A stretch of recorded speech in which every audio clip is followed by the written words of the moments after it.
Hi everyone. Today I have a video about daycare and starting one if you're interested. As many of you know that have been following me, I'm a daycare provider as well as a mom of 3 amazing girls. But anyway, a lot of questions have been arising in all my different social media platforms since I usually share that I'm a provider, and many people want to know information about getting started and just overall have a bunch of questions about my line of work. So I decided to make a video to kind of let you guys know and also let you know to check out some other videos. I'll link some things, some links on my description so you can check some other content out that I've also made on answering these questions. So let's get to it. When I opened my daycare, it was over 10 years ago, so over a decade ago, and things have changed, some a little drastic, some not, especially with the pandemic. There have been more different forms that have been changed, and the visits are a little more thorough, and they're checking for some things extra that they weren't checking before, not just only with the pandemic. So for example, I've had an inspector come recently, and the inspector was checking all the rooms as they always do. They check the bathrooms and the kitchen and every single room, even if it's not part of the daycare. And then so in the last room, I opened the door to let the inspector go into the room and check everything out as they usually do, because they have to make sure that everything is in order. You have to have a safety in place space inside the room just in case anything is happening outside of the daycare and you cannot leave. So they want to make sure you have some food there and your emergency backpack, etc., etc. And also they want to check the window guards. So anyway, the inspector kind of peeked in, looked around, saw that everything was in order. And then I was like, oh, I moved to the side, and I was like, you don't want to go in and continue checking? And the inspector was like, no, I just want to make sure that people do actually live here.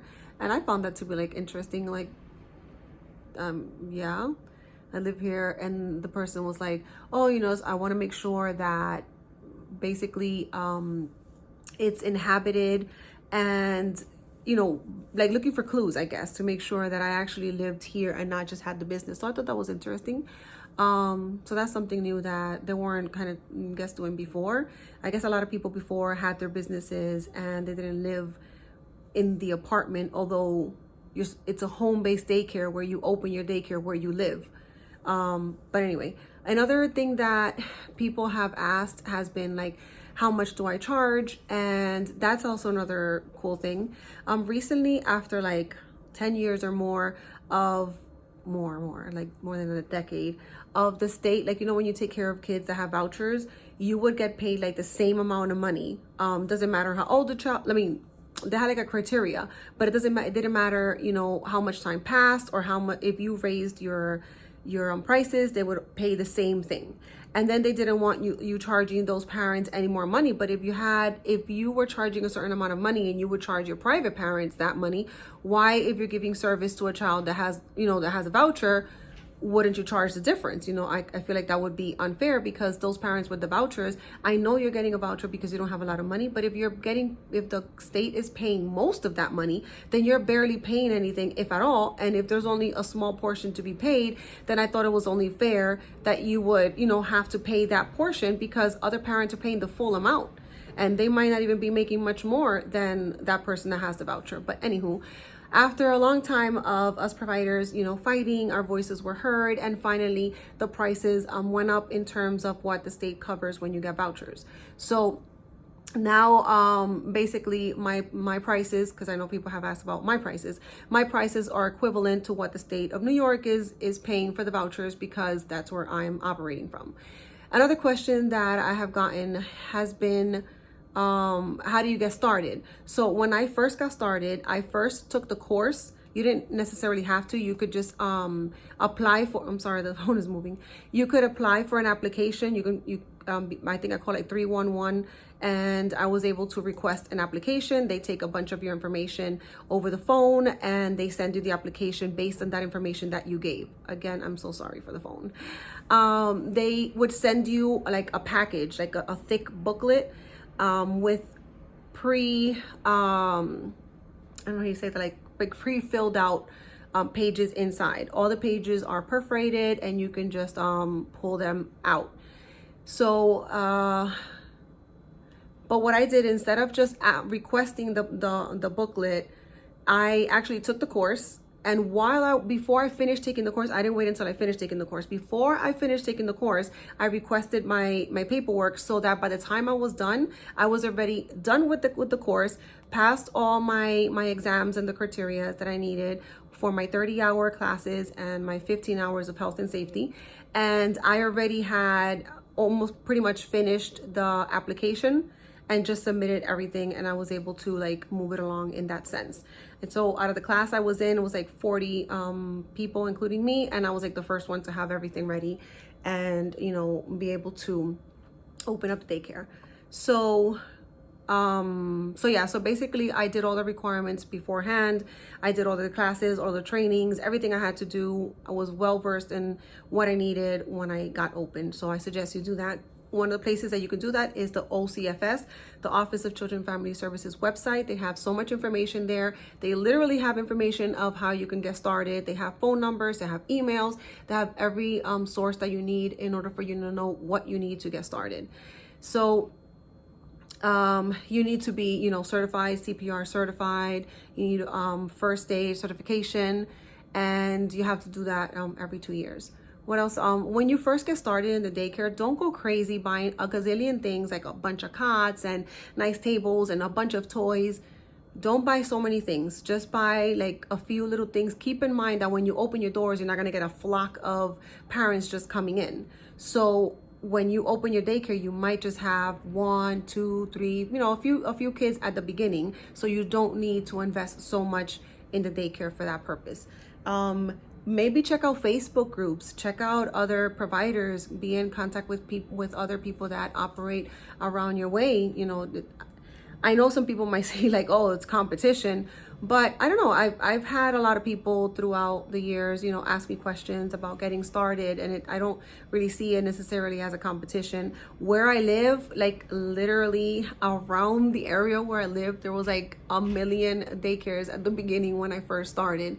And, you know, it was rough at the beginning, but it wasn't so rough because other people were taking the children because I didn't have what I needed. It was rough at the beginning because a lot of people didn't know me. They weren't going to trust someone that just opened up their daycare. So I'm very thankful for those people that did trust me, that did believe in me, you know, that did see my credentials and, you know, and tried me out even though I was just starting. So at the beginning, yes, it's going to be like rough. You might not get a bunch of children, but just keep pushing through. Always in a small business, you're going to have the first few years are going to be really difficult, but you got this. And the more prepared you are before you open your daycare, you know, the better things will end up. Check the area. Like, are there too much, like, is this saturated with other businesses that are for childcare?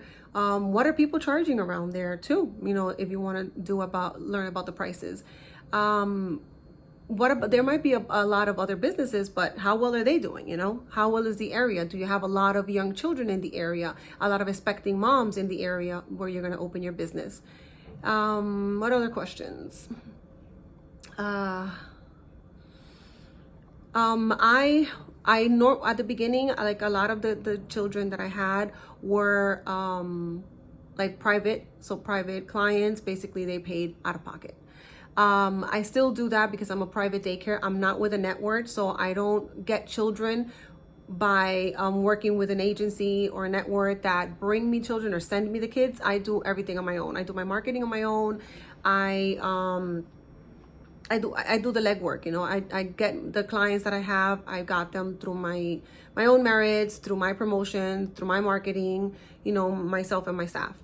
And now, after having been here for so long, you know, for the past like 5 years, a lot of the kids that I get in my care are from word of mouth.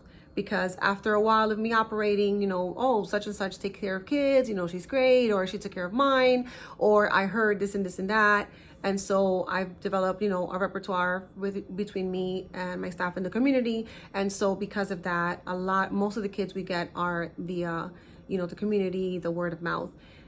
Another thing that has worked has been Instagram, so that's good. I'm very careful about posting about my kids, so no, I'm not going to share the name of my daycare, and I'm not going to exactly tell you where I'm operating from in the whole New York state. And you have to be careful, you know, you have to understand that I have my kids, my family, and I have my awesome daycare families, and we work together to, you know, make sure it's safe and happy and enjoyable and trustworthy between us families. If you have any more questions, I don't want to make this a super long video. So if you do have any more questions, I did answer some of the main questions. If you do have any more questions about opening your daycare, I'm not saying that I go around like this is my job to help people open their daycares. I'm just sharing my experience. I'm just sharing my knowledge. And as we go along and more, I learn more things, I wanted to share with you guys so that it could be helpful. In my channel here, Laundry Talk, and on TikTok and Laundry Talk, I do share tips and tricks as parents, as a childcare provider.